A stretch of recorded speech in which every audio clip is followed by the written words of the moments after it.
चंद्रमा का जन्म कैसे हुआ। नमस्कार दोस्तों, तो स्वागत है हमारे फिर से YouTube चैनल में। तो दोस्तों, क्या आप जानते हैं कि चंद्रमा का जन्म कैसे हुआ था और कब हुआ था? अगर नहीं जानते हैं आप लोग तो सब कुछ इस वीडियो में बताया जाएगा, तो कृपया यह वीडियो स्किप बिल्कुल भी मत कीजिएगा, क्योंकि अगर स्किप कीजिएगा तो आपको कुछ समझ में नहीं आएगा। अगर अभी समझ में नहीं आया तो आप अभी बहुत बड़ी भूल कर बैठेंगे, क्योंकि दोस्तों यह सवाल विद्यार्थी के परीक्षा में हर एक बार आता है। तो इसलिए दोस्तों यह वीडियो देखना आपके लिए बहुत जरूरी है। तो दोस्तों चलिए वीडियो शुरुआत करते हैं, लेकिन उससे पहले आप अभी तक मेरे चैनल को लाइक, सब्सक्राइब और कमेंट में हर हर महादेव नहीं लिखे हैं तो कृपया जल्द से जल्द लिख दें, क्योंकि दोस्तों महादेव के बिना इस संसार में कभी कुछ नहीं हो सकता। और दोस्तों आप लोग तो जानते ही हैं कि देवों के देव महादेव स्वयं है। इसलिए दोस्तों हम आपसे निवेदन करते हैं कि कमेंट में हर हर महादेव अवश्य लिखें। दोस्तों जानकारी के लिए बता दें कि आप हिंदू धर्म में जन्म लेकर और आप हर हर महादेव नहीं बोलते हैं तो आप धर्म के खिलाफ है, क्योंकि दोस्तों यही सवाल मुसलमान से किया जाए कि आप अपने जुबान पर अल्लाह का नाम क्यों बार बार लेते हैं, तो उनका जवाब आएगा कि हमें अपने जुबान पर एक न एक बार अल्लाह का नाम लेना चाहिए। तो इसलिए दोस्तों हम आपसे गुजारिश करते हैं कि हम लोग हिंदू धर्म में होकर और एक न एक बार महादेव का नाम जरूर लें। अगर जुबान पर नहीं ले सकते हैं, आपको बेइज्जती महसूस होता है, तो आप कमेंट बॉक्स में हर हर महादेव लिखने का प्रयास अवश्य करें। तो चलिए दोस्तों अब वीडियो शुरू करते हैं और आपको बताते हैं कि चंद्रमा का जन्म कैसे हुआ। तो दोस्तों की चांद का जन्म कैसे हुआ, इसको लेकर अभी भी वैज्ञानिक लगातार शोध करने में जुटे हुए हैं।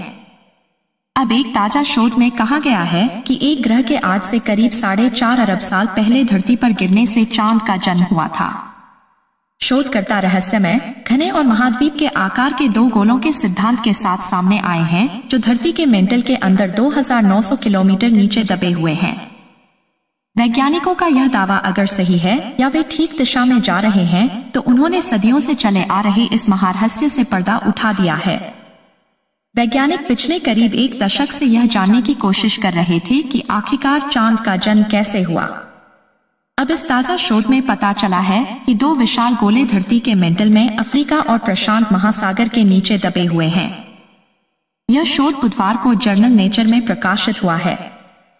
शोधकर्ताओं ने कहा कि ये गोले एक ग्रह के अवशेष हो सकते हैं जो सोलर सिस्टम के शुरुआती दौर में धरती पर गिरा था। उन्होंने कहा कि जब यह कथित ग्रह धरती पर गिरा तो बहुत बड़े पैमाने पर मलबे की बारिश हुई और इसी से चांद जन्म हुआ। धरती पर एक ग्रह के गिरने का सिद्धांत पुराना है और पहले के शोध में पता चला है कि ग्रह के आकार का ऑब्जेक्ट या आज से 4.5 अरब साल पहले पृथ्वी पर गिरा था। इसमें कहा गया था कि कुछ मलबा इकट्ठा हो गया और इसी से चंद्रमा का जन्म हुआ। ताजा शोध में चीन, अमेरिका और ब्रिटेन के शोधकर्ताओं को इस बात के साक्ष्य मिले हैं कि थिया ग्रह का एक बड़ा हिस्सा धरती के नीचे मौजूद है।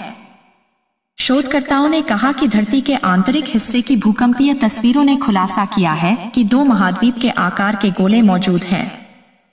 ये गोले पृथ्वी के मेंटल के सबसे निचले हिस्से में मौजूद हैं। इन वैज्ञानिकों ने कंप्यूटर सिमुलेशन का इस्तेमाल किया और उस स्थान का पता लगाने की कोशिश की जहां पर टक्कर हुई थी। चीन के वैज्ञानिक होंगपिंग देंग ने कहा कि हमारी खोज ने उस परंपरागत मान्यता को चुनौती दी है जिसमें कहा गया था कि इस विशाल टक्कर ने शुरुआती धरती का निर्माण किया। उन्होंने कहा कि चांद के जन्म के अलावा धरती के मेंटल में पाई जाने वाली विजातीयता का भी जन्म इससे हुआ। उन्होंने कहा कि थिया ग्रह का हिस्सा अभी भी धरती के मेंटल में मौजूद है। सुंदर चमकीले चंद्रमा को देवताओं के समान ही पूजनीय माना गया है। चंद्रमा के जन्म की कहानी पुराणों में अलग अलग मिलती है। ज्योतिष और वेदों में चंद्र को मन का कारक कहा गया है। वैदिक साहित्य में सोम का स्थान भी प्रमुख देवताओं में मिलता है। अग्नि, इंद्र, सूर्य आदि देवों के समान ही सोम की स्तुति के मंत्रों की भी रचना ऋषियों द्वारा की गई है। मत्स्य एवं अग्नि पुराण के अनुसार जब ब्रह्मा जी ने सृष्टि रचने का विचार किया तो सबसे पहले अपने मानसिक संकल्प से मानस पुत्रों की रचना की। उनमें से एक मानस पुत्र ऋषि अत्रि का विवाह ऋषि कर्दम की कन्या अनुसुईया से हुआ, जिससे दुर्वासा, दत्तात्रेय, सोम 3 पुत्र हुए। सोम चंद्र का ही एक नाम है। पद्म पुराण में चंद्र के जन्म का अन्य वृतांत दिया गया है। ब्रह्मा ने अपने मानस पुत्र अत्रि को सृष्टि का विस्तार करने की आज्ञा दी।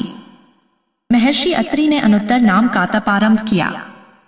ताप काल में एक दिन महर्षि के नेत्रों से जल की कुछ बूंदें टपक पड़ी जो बहुत प्रकाशमय थीं। दिशाओं ने स्त्री रूप में आकर पुत्र प्राप्ति की कामना से उन बूंदों को ग्रहण कर लिया जो उनके उदर में गर्भ रूप में स्थित हो गया। परंतु उस प्रकाशमान गर्भ को दिशाएं धारण न रख सकी और त्याग दिया। उस त्यागे हुए गर्भ को ब्रह्मा ने पुरुष रूप दिया जो चंद्रमा के नाम से प्रख्यात हुए। देवताओं, ऋषियों व गंधर्वों आदि ने उनकी स्तुति की। उनके ही तेज से पृथ्वी पर दिव्य औषधियां उत्पन्न हुई। ब्रह्मा जी ने चंद्र को नक्षत्र, वनस्पतियों, ब्राह्मण व तप का स्वामी नियुक्त किया। स्कंद पुराण के अनुसार जब देवों तथा दैत्यों ने क्षीर सागर का मंथन किया था तो उसमें से 14 रत्न निकले थे। चंद्रमा उन्हीं 14 रत्नों में से एक है जिसे लोक कल्याण हेतु उसी मंथन से प्राप्त कालकूट विष को पी जाने वाले भगवान शंकर ने अपने मस्तक पर धारण कर लिया। पर ग्रह के रूप में चंद्र की उपस्थिति मंथन से पूर्व भी सिद्ध होती है। अंतरिक्ष की दुनिया में भारत ने एक बार फिर इतिहास रच दिया है। भारतीय अंतरिक्ष अनुसंधान संगठन इसरो ने अपने तीसरे चंद्र मिशन चंद्रयान 3 को सफलतापूर्वक लॉन्च कर दिया है। चांद पर कदम रखने वाला ये हिंदुस्तान का तीसरा सबसे बड़ा मिशन है। चांद पर जाना हमारे लिए किसी बड़ी कामयाबी से कम नहीं है। वहीं हिंदू धर्म में चांद को अधिक महत्वपूर्ण माना गया है। साथ ही कई 30 त्योहारों में चंद्रमा की पूजा भी की जाती है। खास बात यह है कि पूर्णिमा के दिन चांद के दर्शन करना शुभ माना जाता है। ज्योतिष में तो चंद्रमा का महत्वपूर्ण स्थान है। दिन रात, महीना साल, प्रतिपदा से लेकर अमावस्या पूर्णिमा सब तिथियां चंद्रमा पर निर्भर करती हैं। कहा जाता है कि चंद्रमा नवग्रहों में से एक है जिसकी उत्पत्ति को लेकर पौराणिक ज्ञान विज्ञान से अलग मत रखता है। इसी कड़ी में हम आपको चंद्रमा की उत्पत्ति के बारे में विस्तार से बताने वाले हैं। अग्नि पुराण के अनुसार माना जाता है कि जब ब्रह्मा जी ने सृष्टि की रचना की थी तो सबसे पहले मानस पुत्रों को बनाया था। उनमें से एक मानस पुत्र ऋषि अत्रि का विवाह ऋषि कर्दम की कन्या अनुसुईया से हुआ और चंद्रमा उन्हीं की संतान है।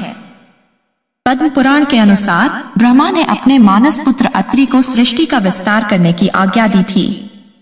उनकी आज्ञा पाकर महर्षि अत्रि ने एक तप प्रारंभ किया। तप काल में एक दिन महर्षि की आंखों से जल की कुछ बूंदें गिरी जो काफी प्रकाशमय थी। तब दिशाओं ने स्त्री रूप में आकर पुत्र प्राप्ति की इच्छा से उन बूंदों को ग्रहण कर लिया, लेकिन उन बूंदों को दिशाएं धारण न कर सकी और उन्हें त्याग दिया। उस त्यागे हुए गर्भ को ब्रह्मा ने चंद्रमा के नाम से प्रख्यात किया। स्कंद पुराण के अनुसार देवों और असुरों ने मिलकर जब सागर मंथन किया तब 14 रत्न निकले थे। चंद्रमा उन्हीं 14 रत्नों में से एक है। पुराणों के अनुसार माना जाता है कि चंद्रमा का विवाह दक्ष प्रजापति की 27 कन्याओं से हुआ था, जिनका नाम रोहिणी, रेवती, कृतिका, मृगशिरा, आद्रा, पुनर्वसु, मेघा, स्वाति, चित्रा, फाल्गुनी, हस्ता, राधा, विशाखा, अनुराधा, ज्येष्ठा, मूला, सुन्निता, पुष्य, अश्वलेषा, आषाढ़, अभिजीत, श्रावण, सर्विष्ठ, शताभिषक, प्रोष्ठप्तस, अश्वयुज और भरणी है। माना जाता है कि इन कन्याओं के नाम पर ही 27 नक्षत्र बताए गए हैं। चंद्रमा जब 27 नक्षत्रों का चक्कर लगा लेता है तब एक मास पूरा होता है। पृथ्वी के सबसे नजदीक रहने वाले चंद्रमा में गजब का आकर्षण होता है। चंद्रमा का पृथ्वी पर सबसे अधिक प्रभाव पड़ता है। इसलिए हिंदू धर्म में होने वाले अधिकतर त्योहार पूर्णिमा को मनाए जाते हैं। चूंकि पूर्णिमा में चंद्रमा 180 अंश पर होता है जिसकी सीधी किरणें पृथ्वी पर पड़ती है। चंद्रमा को ज्योतिष व वेदों में मन का कारक कहा गया है। साहित्य में इसे सोम कहा गया है। अग्नि पुराण के अनुसार ब्रह्मा जी ने जब सृष्टि की रचना करने का मन बनाया तो सबसे पहले मानसिक संकल्प के द्वारा मानस पुत्रों को उत्पन्न किया। उनमें से एक मानस पुत्र ऋषि अत्रि का विवाह ऋषि कर्दम की कन्या अनुसुईया से हुआ, जिससे दुर्वासा, दत्तात्रेय व सोम नाम के 3 पुत्र उत्पन्न हुए। सोम को भी चंद्रमा कहा जाता है। पद्म पुराण में चंद्रमा के जन्म का विस्तृत वृतांत वर्णित है। ब्रह्मा ने अपने मानस पुत्र ऋषि अत्रि को सृष्टि का विस्तार करने की आज्ञा दी। अत्रि ने अनुत्तर नाम का तप आरंभ किया। काफी वर्ष व्यतीत होने के पश्चात एक दिन तप करते समय ऋषि अत्रि की आंखों से प्रकाशमय कुछ बूंदें टपकी जो दिशाओं ने स्त्री रूप धारण करके ग्रहण कर लिया। जो उनके अंदर गर्भ रूप में ठहर गई, किंतु उस तेजवान गर्भ को दिशाएं धारण न कर सकी और त्याग दिया।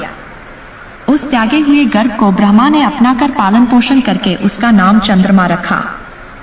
चंद्रमा के दिव्य तेज से पृथ्वी पर औषधियां उत्पन्न हुई, जिसके कारण ब्रह्मा जी ने चंद्र को नक्षत्र, वनस्पतियों, ब्राह्मण व तप आदि का स्वामी नियुक्ति कर दिया। जब देवों और दैत्यों ने मिलकर क्षीर सागर का मंथन किया तो उसमें 14 प्रकार के रत्न निकले। उन्हीं 14 रत्नों में एक रत्न चंद्रमा भी है। लोक कल्याण हेतु उसी मंथन से प्राप्त विष को भगवान शंकर को ग्रहण कर लिया और चंद्रमा को अपने मस्तक पर धारण कर लिया। चंद्रमा की उपस्थित समुद्र मंथन से पूर्व भी सिद्ध होती है। स्कंद पुराण के ही महेश्वर खंड में ऋषि गर्गाचार्य ने समुद्र मंथन का मुहूर्त निकालते समय देवों से कहा था कि इस समय सभी ग्रह अनुकूल है। चंद्रमा से बृहस्पति का शुभ योग बन रहा है, जो कार्य सिद्ध के लिए उत्तम है। अतः यह संभव है कि चंद्रमा का जन्म विभिन्न कालों में हुआ होगा। चंद्रमा का विवाह दक्ष प्रजापति की नक्षत्र रूपी 27 कन्याओं से हुआ था। चंद्रमा को रोहिणी अधिक प्रिय है, क्योंकि चंद्रमा अधिकतम समय रोहिणी नक्षत्र में रहता है। इन्हीं 27 नक्षत्रों के भोग से एक चंद्रमास पूर्ण होता है।